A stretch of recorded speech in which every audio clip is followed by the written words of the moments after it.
Halo Sobat Alternativa, balik lagi di video kali ini kita akan bahas terkait dengan penggunaan tanda baca yang ketiga, yakni penggunaan tanda titik koma. Oke, mari kita mulai. Yang pertama, tanda titik koma itu dapat digunakan sebagai pengganti kata penghubung untuk memisahkan kalimat setara di dalam kalimat menjemuk.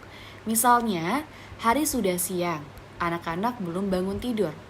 Dan yang kedua, Rina bermain piano, Jeremy bermain sepak bola, Kay bermain gitar. Jadi teman-teman di sini itu dia menyatakan kalimat menjemuk, yang mana per kalimatnya itu menyatakan kalimatnya itu setara atau tidak ada yang dia itu lebih tinggi atau yang lebih rendah.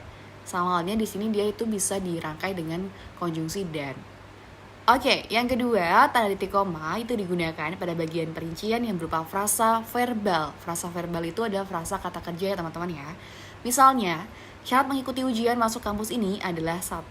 Berusia maksimal 25 tahun, berijazah SMA atau sedang berada di kelas 12, dan berbadan sehat. Nah, kata berusia, berijazah, berbadan itu adalah yang masuk ke dalam frasa verbal teman-teman. Jadi ketika dia diawali dengan frasa verbal, setelahnya itu nanti akan diikuti dengan tanda titik koma untuk memisahkan perincian yang pertama, kedua, dan juga selanjutnya.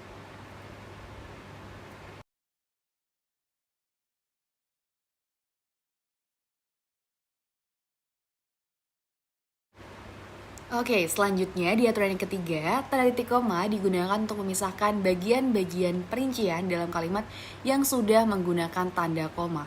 Misalnya, ibu membeli buah nangka, melon, dan durian, titik koma, baju, celana, dan rok, titik koma, serta kursi, meja, dan lemari.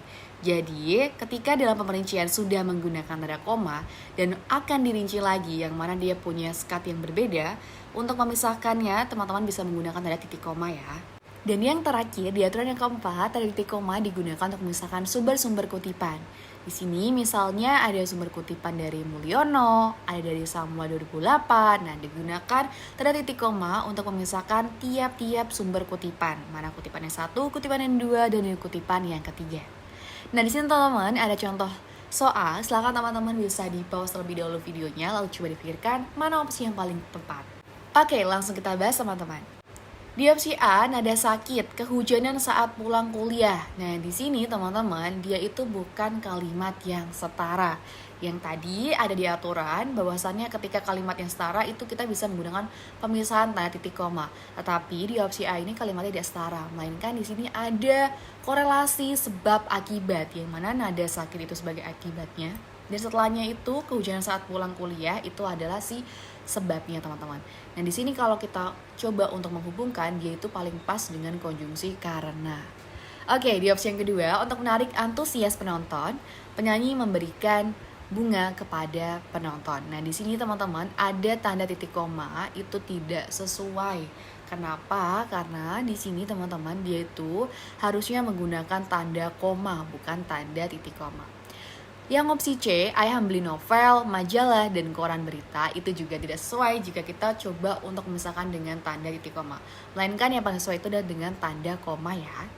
Di opsi yang D, dia harus melengkapi berkas lamarannya dengan melampirkan akta kelahiran dan sebagainya. Di sini teman-teman itu bukanlah frasa verbal, melainkan di sini malahan dia menggunakan frasa nominal. Nah, sedangkan kalau kita menggunakan tanda titik koma itu ketika hanya ia berupa perincian frasa verbal ya. Sehingga di sini seharusnya diganti dengan tanda koma saja. Oke, di opsi yang E, Eza bermain basket, Morgan bermain volley, dan Putra bermain futsal. Di sini teman-teman, dia itu ada kalimat yang setara yang dapat kita coba untuk menggunakan tanda titik koma, sehingga yang paling sesuai itu adalah opsi yang E. Oke, sekian video kali ini. See you di next video.